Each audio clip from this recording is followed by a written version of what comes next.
Guys यो चाहिँ 100 CC को इन्जिन हो। यदि चाहिँ हामीले कारणवश चाहिँ अब फुल इन्जिन खोल्यौँ भने चाहिँ अब गियरमा समस्या छैन भने चाहिँ हामीले चाहिँ अब फिट गर्दाखेरि ध्यान दिन पर्ने कुराहरू जस्तो कि यो वासर भयो नि, यो वासर चाहिँ यो कनेक्टिङ रडको बेरिङको तल हुन्छ। जस्तो कि यहाँ काटेको भाग देख्नु भएको छ नि, पहिला यहाँ पोइन्ट पनि छ। यो पोइन्टमा हामीले चाहिँ यसलाई चाहिँ यसरी राखिदिन्छौँ हैन।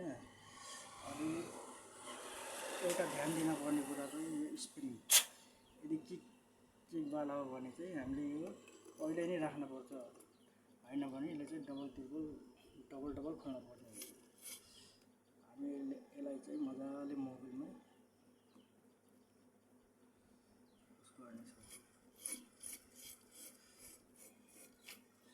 अनि त्यसपछि रह्यो यो कनेक्टिङमा यो के छ भन्दाखेरि चाहिँ हाम्रो यहाँनिर चाहिँ एउटा पिन हुन्छ अनि भित्र स्प्रिङ हुन्छ। यो पनि हुन एकदम चाहिँ ध्यान दिन पर्ने कुराहरू हुन्छ साथी चाहिँ। जस्तो कि चाहिँ स्प्रिङ छ कि छैन, यहाँनिर यो पिन हुन जरुरी हुन्छ र यसलाई हामी चाहिँ अब सेट गर्नेछौँ है त।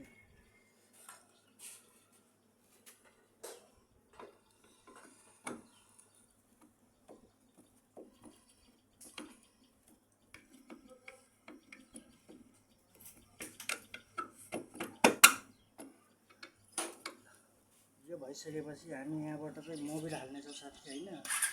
अनि यहाँनिर चाहिँ मोबिल आउनु पर्ने हुन्छ साथी चाहिँ है।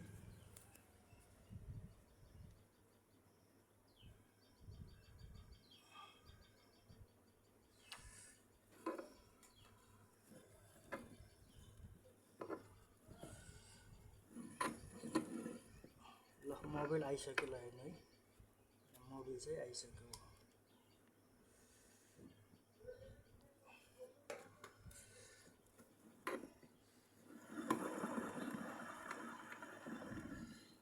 यति गरिसकेपछि के हुन्छ त भन्दाखेरि चाहिँ अब हामीले अब प्याकिङ गर्ने बेला भयो।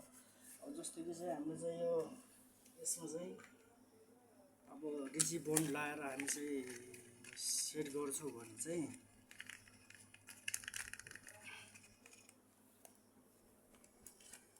यदि यो भागहरू एकदम फाइन छ हैन, यो भागहरू एकदम क्लियर छ भने चाहिँ हामीले चाहिँ यो पेस्ट लाउन पनि पर्दैन साथी चाहिँ। यसलाई चाहिँ हामी चाहिँ बिना पेस्ट चाहिँ हामी प्याकिङ गर्नेछौँ।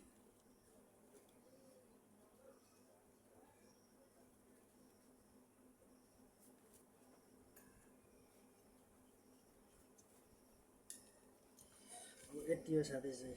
यहाँ चाहिँ अब यो कनेक्टिङ भयो, अब यो गियरहरू पनि एकदम ठिक छ।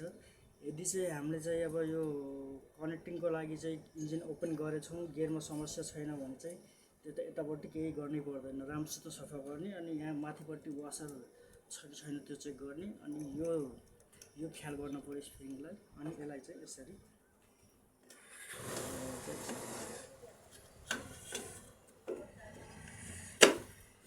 यो गरेपछि चाहिँ हाम्रो यो फुल इन्जिनभित्र पर्ने चाहिँ अब लगभग चाहिँ यो प्याक भयो साथी चाहिँ है। अब यसमा चाहिँ हामी भएको नटहरू चाहिँ यसमा चाहिँ सेट गरिदिन्छौँ।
फुल इन्जिन जुन भनेर हामीले खोलिन्छ नि, अब यो प्रोसेस चाहिँ हाम्रो चाहिँ अब चाहिँ फुल इन्जिनभित्रको चाहिँ एकदम क्लियर भइसकेको छ। यो चाहिँ फुल भयो। अब त्यसपछि चाहिँ अब चाहिँ हाम्रो अब हाफमा अब भनेको चाहिँ अब यो तल ढिक्का हेड अनि यता साइडको यो त अब चाहिँ लगभग गर्नुहुन्छ र सिक्दै गरेको दाजुभाइहरूलाई चाहिँ यो चाहिँ एकदम चाहिँ यो ख्याल गर्नुपर्ने हुन्छ साथी चाहिँ। यो साथी चाहिँ अब यसको टाइमिङको सिस्टम र हेड ब्लकको सिस्टम चाहिँ नेक्स्ट भिडियोमा चाहिँ देखाउँछ है साथी।